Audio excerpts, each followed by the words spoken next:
Hey everyone, so here is another video on presentation on the theme of that long silence. This is part second. Here we are going to study about Shashi Deshpande, her quote and theme of that long silence. तो शशि देशपांडे के बारे में यहाँ लिखा है she was born on 19 August 1938 in Dharwad and by occupation she was a writer. Notable works are the dark holes, no terror, roots and the shadow and that long silence which is very famous in India. Awards are Sahitya Akademi Award and Padma Shri Award. You can see here one picture of her, and here is one very famous quote of her, which says it's not just that life is cruel.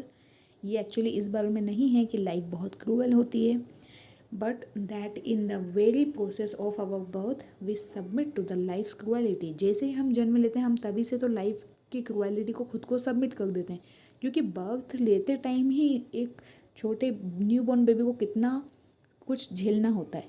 इन मतलब accept her mother, उसको baby को भी बहुत झेलना होता है. तो वो जो क्रुएलिटी है ना लाइफ की, वो तो हम तभी अपने आप को क्रुएलिटी की तरफ सबमिट कर चुके हैं जैसे हमने बर्थ लिया है. तो ये लाइफ बहुत प्रॉब्लमेटिक है, हमारी लाइफ में इतने दुख हैं, ये है वो है, ये सारी चीज़ें बहुत बाद में आती है. जब हम बर्थ लेकर आए थे धरती पे तभी से हम लाइफ की क्रुएलिटी को झेल रहे हैं. तो आपको ऐसा कुछ स्पेशल नहीं है कि अभी अभी ऐसा होने लगा, ये हमेशा से है और ये हमेशा ही चलेगा. This is a famous quote by Shashi Deshpande.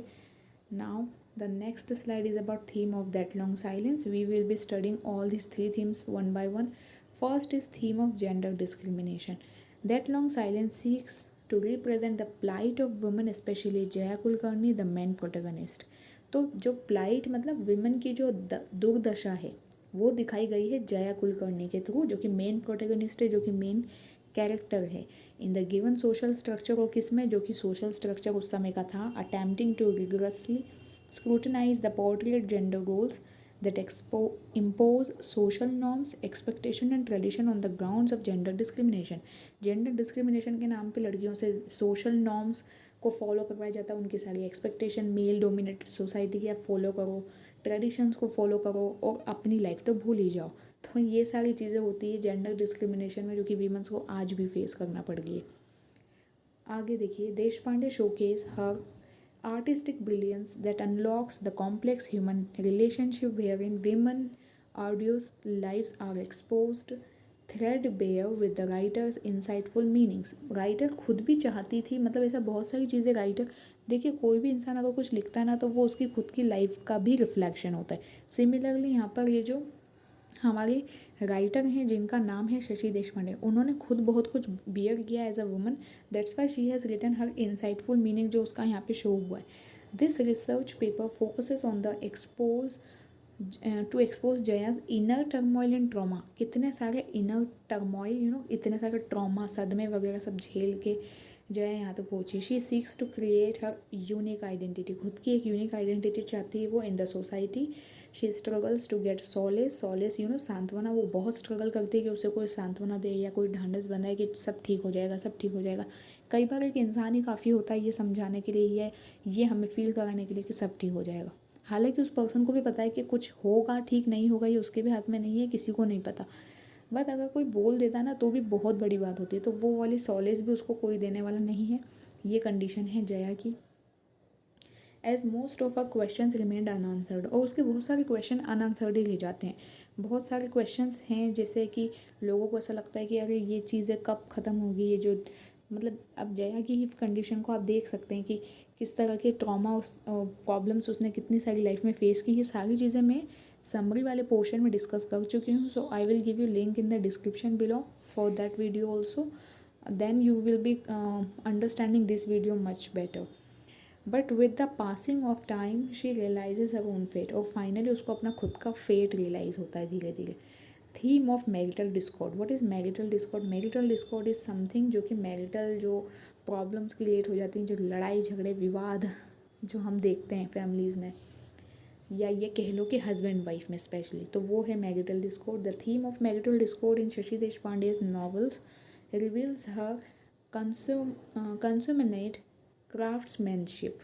Shashi Deshpande sincerely broods over the fate and the future of modern women, particularly in male chauvinistic society, and her inhalation at the Alt of marriage. जैसा कि उन्होंने खुद भी बहुत कुछ bear किया हुआ है अपनी पर्सनल लाइफ में, उन्होंने मैरिज के एक जो टॉप ऑफ द थिंग मतलब एक जो बताई है ना कि किस तरह का मैरिटल डिस्कॉर्ड या मैरिटल प्रॉब्लम्स या मैरिटल डिस्कॉर्ड हम कह सकते हैं झगड़े फसाद जो बहुत होते हैं जिसकी वजह से सिचुएशन डाइवोर्स तक पहुंच जाती, वो सारी चीज़ें उन्होंने यहाँ पे शो की है। द नॉवलिस्ट मतलब Shashi Deshpande however does not challenge the futility of marriage as an institution but discloses the inner psyche of the characters through their relations। वो अपने ये जो मतलब वो ये मना नहीं कर रहे हैं शशि देशपांडे कि marriage is not good, futility of marriage, but वो ये कह रही हैं कि कितने सारे इनर साइकी इतनी सारी जो इनर प्रॉब्लम्स फेस करना पड़ती कैरेक्टर्स को,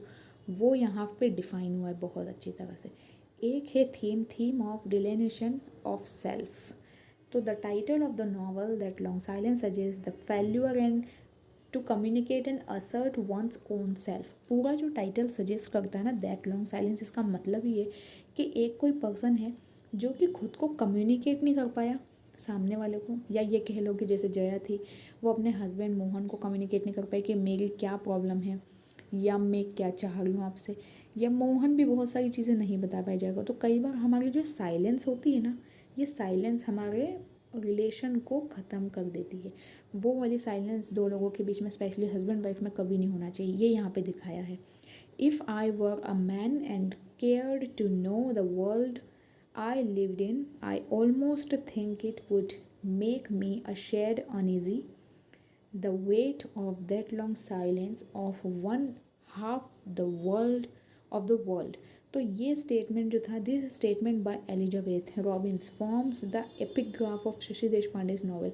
ये एलिजाबेथ रॉबिन्स का स्टेटमेंट है, और उन्होंने ये बताया है कि एक person, if I were a man, अगर मैं एक मैन होता या होती, I cared to know about the world, तो मैं जिस वर्ल्ड में रहता हूँ मैं उसके बारे में ज़्यादा जानने की कोशिश करता।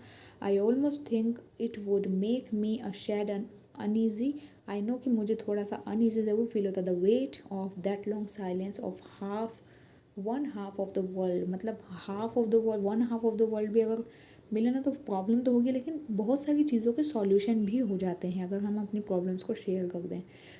तो ये सारी चीज़ें थी इस वीडियो में। अब इसके बाद इसका एक और पार्ट बचेगा which I will make a little letter. तो लिंक इसके पहले वाले वीडियो का भी, फर्स्ट वीडियो का भी, I will give you in the description below, so please do watch that also and then come here. So this was all in this video. Thank you for now and bye to all.